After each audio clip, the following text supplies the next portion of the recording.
আসসালামু আলাইকুম। আশা করি সকলে ভালো আছেন। তো যারা ১৯তম শিক্ষক নিবন্ধন পরীক্ষা দেবেন সামনে বা প্রস্তুতি নিচ্ছেন, তো একটা নিউজ ঘোরাঘুরি করতেছে যে নিবন্ধন সামনে হয়তো প্রিলি হবে না, শুধুমাত্র লিখিত পরীক্ষা এবং ভাইভা পরীক্ষা হবে।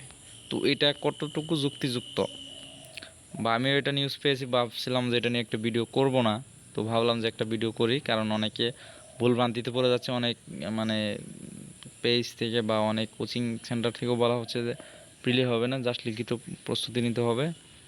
তো আসেন দেখি এটা কতটুকু মানে যুক্তিযুক্ত বা কতটুকু বাস্তবসম্মত। তো এখন আমি গুগলে সার্চ দিলাম যে হবে কি হবে না। শিক্ষক নিবন্ধন পরীক্ষার প্রিলিমিনারি পরীক্ষা বাতিলের কোনো খবর এখনও আসেনি। বর্তমানে শিক্ষক নিবন্ধন পরীক্ষা পদ্ধতি আগের মতোই আছে, যেখানে প্রিলিমিনারি লিখিত এবং মৌখিক পরীক্ষা অনুষ্ঠিত হয়। তবে এটা হয়তো হতেও পারে, বা সনদ বাতিলের একটা প্রচেষ্টা চলমান, ডিরেক্ট নিয়োগ দেওয়ার একটা সিস্টেমের মধ্যে আনতে চাচ্ছে। তো সেই ক্ষেত্রে এখন আমি বলি, আসল কথাটা আমি বলি যে এই প্রিলি কেন খুবই গুরুত্বপূর্ণ। কারণ আমরা জানি যে বাংলাদেশে যত চাকরির পরীক্ষা রয়েছে, সবচেয়ে নিবন্ধনের পরীক্ষাতে মানে ক্যান্ডিডেট বেশি থাকে।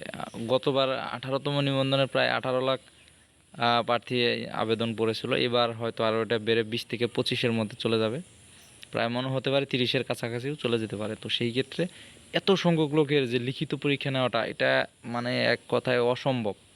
মানে এটা সম্ভবই না যে এত লিখিত পরীক্ষা নেবে।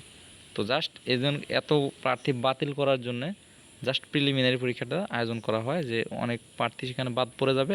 70% প্রার্থী সেখান থেকে আউট হয়ে যাবে, প্লাস 30%-এর মধ্যে 2-3 লাখ মানে টিকবে শেষ পর্যন্ত। মানে লিখিততে পরীক্ষা 2-3 লাখ নেওয়া খুব একটা মানে কঠিন কিছু নয়। তো সেই জন্য প্রিলি পরীক্ষা খুবই গুরুত্বপূর্ণ।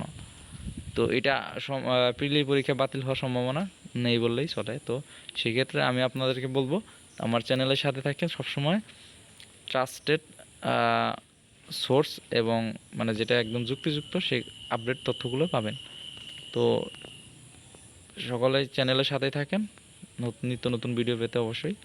আর ভিডিওটি ভালো লেগে থাকলে অবশ্যই লাইক দিয়ে সাথে থাকুন। আল্লাহ হাফেজ।